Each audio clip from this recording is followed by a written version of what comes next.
Hai cute moms, apa kabar semuanya? Pasti semuanya pada sehat. Saya juga harus sehat. Ini adalah pertemuan saya yang ketiga untuk menceritakan kelanjutan dari Rumah Sakit Aini. Ya, saya akan coba untuk menceritakan secara pelan-pelan agar yang membantu saya supaya tidak bingung karena itu sudah cerita cukup lama sekali, ya. Jadi dari Rumah Sakit Aini hasilnya tuh keluar karena RP, tapi dokter Profesor Sidik merasa bahwa tidak seperti RP. Dia bilang kalau RP itu ada turunan. Jadi biasanya orang RP itu ada turunan. Dokter Profesor Sidik merasa bahwa karena saya tidak punya turunan dari kakek atau nenek, dari bapak atau ibu gitu yang mempunyai gejala RP. Dan yang kedua, biasanya RP itu lebih banyak itu untuk kaum laki-laki, bukan kaum perempuan. Untuk RP. Ya. Kemudian dari Rumah Sakit Aini, kebetulan saya berangkat ke Amerika, tepatnya ada di Chicago.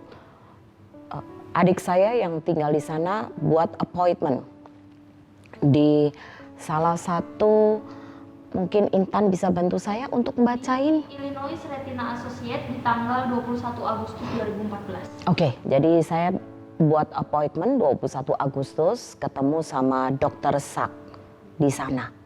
Ya, kemudian Dokter Sak juga ngecek mata saya. Saya juga bawa anak saya yang pada saat itu umurnya 16 tahun untuk anak saya yang pertama, Aldo, dan Hugo umurnya 12 tahun. Pada saat dicek dia melihat bahwa kedua anak saya dalam keadaan normal dan sehat, tidak menggunakan kacamata. Jadi dianggap bahwa itu tidak ada menunjukkan gejala-gejala RP. Saya juga dicek oleh Dokter Sak dan dia juga melihat bahwa tidak ada menunjukkan gejala-gejala yang cukup signifikan di mata saya bahwa itu RP. Ya. Kemudian Dokter Sak mencoba untuk mempelajari hasil lab sebelumnya, baik itu dari bukan rumah sakit, Klinik Mata Nusantara, kemudian Rumah Sakit Aini, hasil dari SMEC, kemudian hasil MRI dari Siloam. Saya kirimkan semua datanya pergi ke Dokter Sak. Dokter Sak mempelajarin. Setelah itu Dokter Sak kirim surat ke saya untuk menceritakan hasil yang dia pelajarin dari lab Indonesia.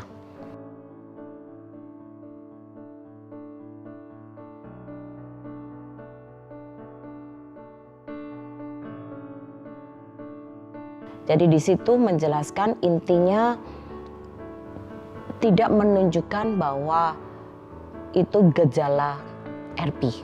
Jadi masih belum tahu saya kena apa, ya. Nah, saya pikir saya sudah kemana-mana, saya sudah coba untuk sampai ke rumah sakit di Aini yang paling bagus di Indonesia. Kemudian saya juga cek di Chicago. Saya merasakan bahwa mata saya masih lihat gitu kan. Hanya yang paling aneh di saya itu adalah saya tidak pernah menggunakan kacamata minus pada saat di tahun 2014 itu.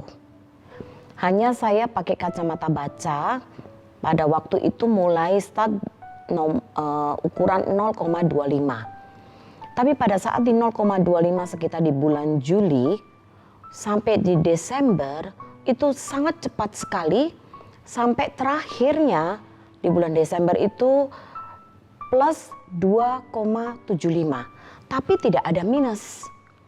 Ya, jadi saya merasa bahwa mungkin karena mata tua gitu kan, sehingga saya perlu baca. Hanya anehnya aja kenapa dari plus 0,25 itu cepat sekali menuju 2,75 di bulan Desember. Saya punya teman baik namanya Dewi, saya ceritakanlah tentang saya.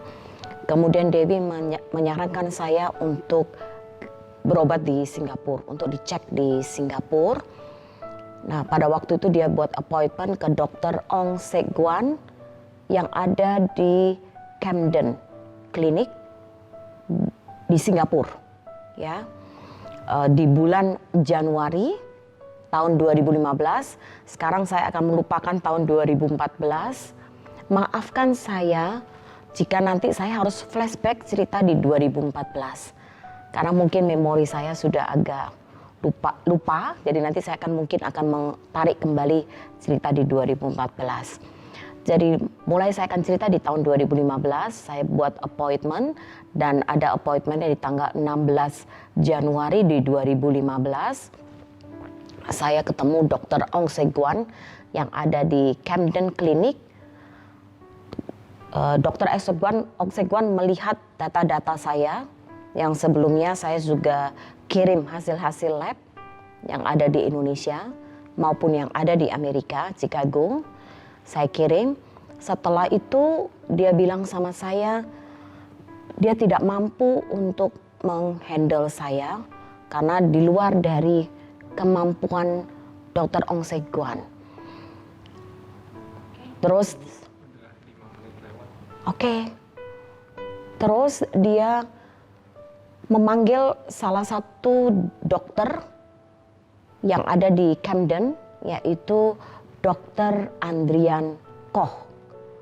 Jadi Dr. Andrian Koh dipanggil sama Dr. Ong Sek Guan. Nah, dia langsung masuk ke ruangan Dr. Ong Sek Guan. Dia sempat melihat saya, terus kemudian Dr. Andrian Koh lah yang sampai hari ini yang memegang saya. Jadi singkat cerita, pada saat saya dipegang Dr. Andrian Koh, saya dicek, di-scan mata saya dengan alat-alat yang cukup canggih di Camden Clinic. Disitulah mulai saya merasa bahwa diri saya merasa dibanting. Maksudnya kenapa itu dibanting? Di situ Dr. Andrian Koh menyatakan bahwa mata kanan saya sudah buta. Jadi mata kanan saya sudah tidak bisa melihat lagi karena sudah gelap semua di scan matanya. Tapi di mata kiri saya itu ada sedikit sekali yang warna putih gitu kan. Jadi gelap tapi ada sedikit yang saya masih bisa melihat. Di situ saya baru sadar ternyata di tahun 2014 itu saya sudah penglihatannya sudah tidak baik. Hanya mungkin karena kita masih berfungsi satu mata sehingga kita tidak melihat keanehan. Saya tidak melihat suatu keanehan. Ya, jadi ternyata mata kanan saya buta, mata kiri saya sudah lihat cukup sedikit.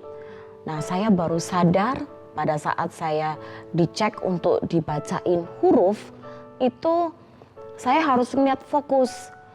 Jadi saya tidak bisa melihat huruf yang begitu besarnya, itu enggak bisa. Saya mesti scan dulu mata saya gitu kan. Kayak contoh misalnya kalau misalnya bisa lihat alis gitu, saya enggak bisa melihat kelopak di bawahnya alis maupun dahi di atasnya alis. Jadi saya hanya bisa melihat hanya bulu alis aja. Jadi kalau saya mau lihat di bawahnya alis, saya juga tidak bisa melihat bulu alis sampai ke bulu mata. Ya, jadi kecil sekali seperti sedotan. Jadi pada waktu saya di scan untuk melihat huruf di depan, itu saya tidak tahu itu huruf A atau B atau C. Jadi saya mesti scan dulu pelan-pelan. Oh, baru saya bisa ada bayangan, oh itu huruf A, oh itu huruf B. Di situ saya baru sadar sekali bahwa ternyata penglihatan saya sudah berkurang. Keluar dari Camden Clinic, saya nangis satu hari. Saya merasa bahwa hati saya hilang. perasaan saya tidak menentu. Bisanya saya cuma menangis dan berdoa. Saya merasa bahwa inilah start pertama kali percobaan yang dialamin oleh saya. Dan saya harus tetap tegar di depan suami saya ataupun anak saya. Karena saya tahu ini tidak mudah untuk menerima berita itu ke sayanya. Tapi saya pikir waktu saya di hotel saya merasa saya harus menangis seharian. Karena saya ingin melemparkan semua emosi dalam hati saya kepada Tuhan gitu. Dan saya juga tidak ingin pada saat itu bertanya kenapa ini terjadi di saya. Saya cuma hanya berpikir bahwa ini perjalanan yang harus saya tempuh. Ya. Oke, saya akan lanjut lagi di cerita berikutnya. Bagaimana saya diberi obat steroid oleh Dr. Andrian Koh, dan bagaimana mata saya diinjek di bulan Februari.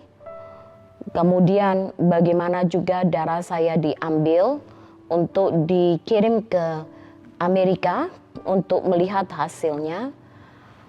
Dan Dr. Andrian Koh juga masih belum tahu saya ini gejala apa. Hanya Dr. Andrian Koh memberitahukan saya dan dia tulis di kertas. Dan tulisan itu dia tulis AZOOR. Dan saya cukup tanya sama Dr. Andrian Koh itu penyakit apa. Dan dia bilang bahwa itu cukup langka. Di tahun 2015 di bulan Januari, Dr. Andrian Koh bilang itu langka. Dan sampai hari ini pun penyakit esur itu juga masih langka. Nanti kita ketemu lagi di pertemuan keempat. Jika ini berguna, silakan share. Jika ada yang bertanya, silakan bertanya. Nanti saya akan menjawab di pertemuan di berikutnya. Jika ingin subscribe, silakan untuk subscribe. Ya, sampai ketemu lagi di pertemuan keempat. Bye bye, cute moms. Bye bye, cute moms. Bye bye, AAW channel.